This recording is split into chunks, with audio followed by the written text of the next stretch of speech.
Annyeonghaseyo. My name is Ulrik Goos Iversen, and I am the forstander, which means headmaster or principal of Efterskoles, and I am also the member of the board of the Danish Efterskole Association. And I will go directly to my theme, which is the good life and the common good in the Danish Efterskole.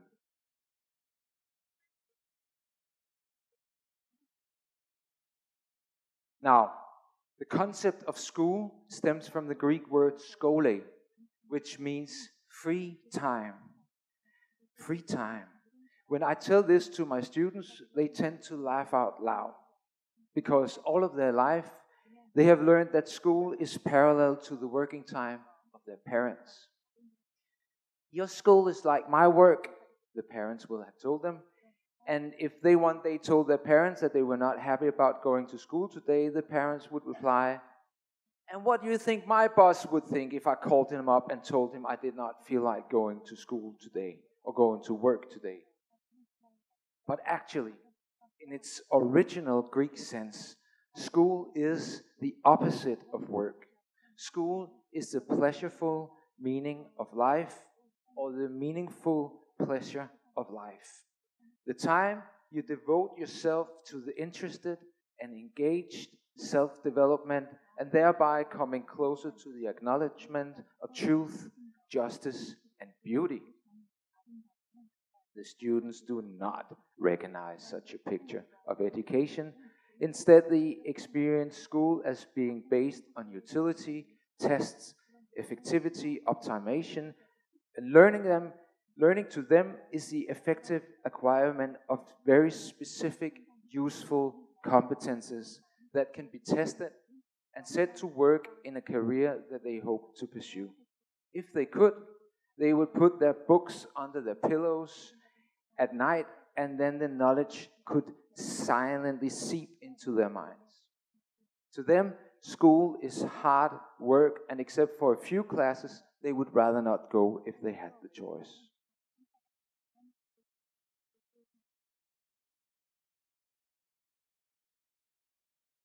Now, these guys that you heard of already, Mr. Grundtvig and Mr. Kold, they are the founding fathers of the Danish free school tradition, and they reacted against this fundamental function of school as a disciplinary institution. To them, school was about freedom. Freedom and the building of a national identity. And since the building of a national identity in the history, not only of Denmark, but in many European countries, were closely connected to the building of democracy, the school form they started were all about the freedom and happiness of the individual and the freedom and happiness of the people, the good life and the common good. The starting point of every efterskole is the interest and motivation of the individual student. There are about 250 efterskoler in Denmark. The schools are very different, and the students come for very, very different reasons. Some schools are very big, with more than 500 students, and some are very small with less than 40 students. The average school has 120 students, and my own school, Efterskoles, has 100 students. Many schools offer sports, gymnastics as their general theme, but you will also find many schools specifically engaged in music, theater, international relations and traveling, e-sports, fishing, art, farming, horseback riding, design, woodwork, cooking, creative writing, outdoor life, and more. Most schools offer a variety of theme subjects, for instance, school and music at the same school. There are also schools for kids with learning difficulties, dyslexia, and the like. And finally, you will also find schools with a Christian set of values and practices, and even a few Muslim schools have started within the last decade. This variety is central to understanding the success of the Danish Efterskole, because it means that each student chooses a particular school out of interest and personal motivation. At the school, they meet boys and girls of their own age with the same interests as themselves. They have the time and facilities to engage themselves in subjects that are meaningful to them, and all of a sudden, they experience that schools can be just like the old Greeks envisioned it to be, namely fun. Of course, we are not different from other grown-ups in the world. We also have a lot of ideas about what we think young people ought to learn and what they should know and be able to do. They need to be able to handle conflicts. They need to be solid in the sense that they know that disappointments and personal crises are inescapable aspects of life, crises that must be learned to be overcome. They must learn how to stay healthy, cook healthy meals for themselves and their future families, and they should take active part in society and become good citizens and participants of the living national, local, and global democracy. We have many ideas. We often say that this, you can call it character building and democratic education. This is the important part of our school. We say that the theme subjects, the music, the sports, and so on, they're only the bait to lure the young people into our detailed programs of character building and democratic education. We say that we have to offer them something that they know they want, to be able to give them something that they didn't know that they need. I think you all have ideas what these life skills and democratic competences are. And I think that even though these skills are very basic to human civilization, they can be expressed in many different ways according to specific culture and sets of values.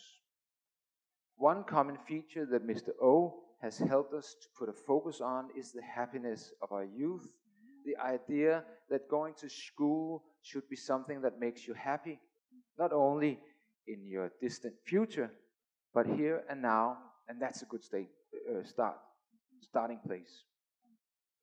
But again, what makes one person happy, of course, is different what makes another person happy.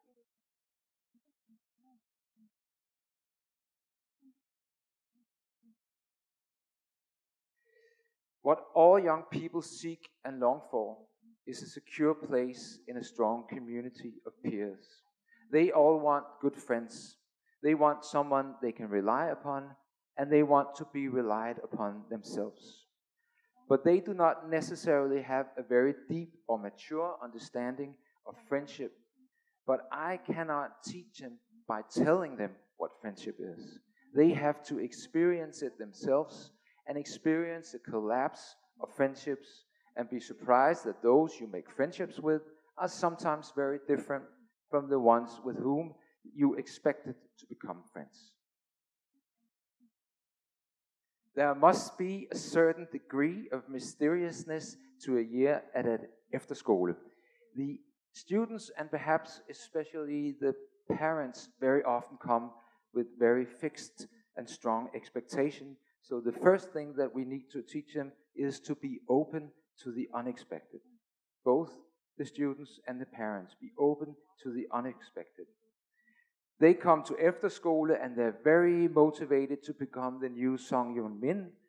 And they find out that maybe they're really not so bad in mathematics and language as they thought.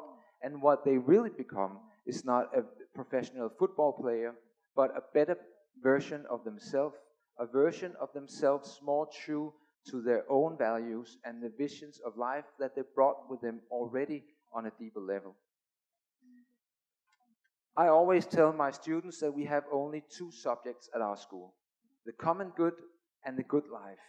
The common good means, what is it that we have in common? What is it that we share? And moreover, how do we administer this for the benefit for all of us? Not just some of us, but all of us. The good life means what is important in life, what is important to me, what is important to my family and society, and how will I live my life not in the future, but here and now in my youth. To the first group of questions, those about the common good, clings the important concept of togetherness, a rather awkward word in English that is used to capture the meaning of the Danish word fællesskab. Fællesskab. A more usual or perhaps even more accurate translation would be community, but togetherness captures the warmth of friendship and mutual understanding that we are trying to achieve. Considering the question of the good life, this means that we have time to talk, and time to listen to the many sincere considerations, worries, and dreams that the students have for their future. There is no special method to this.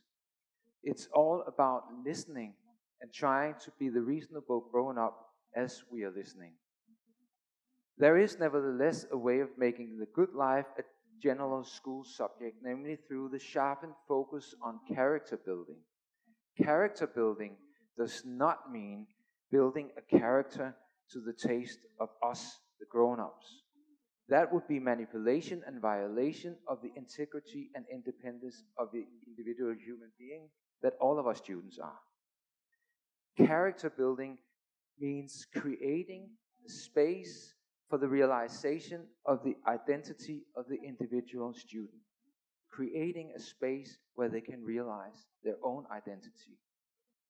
Character building means helping the student to come closer to his or her own values, closer to being and knowing him or herself.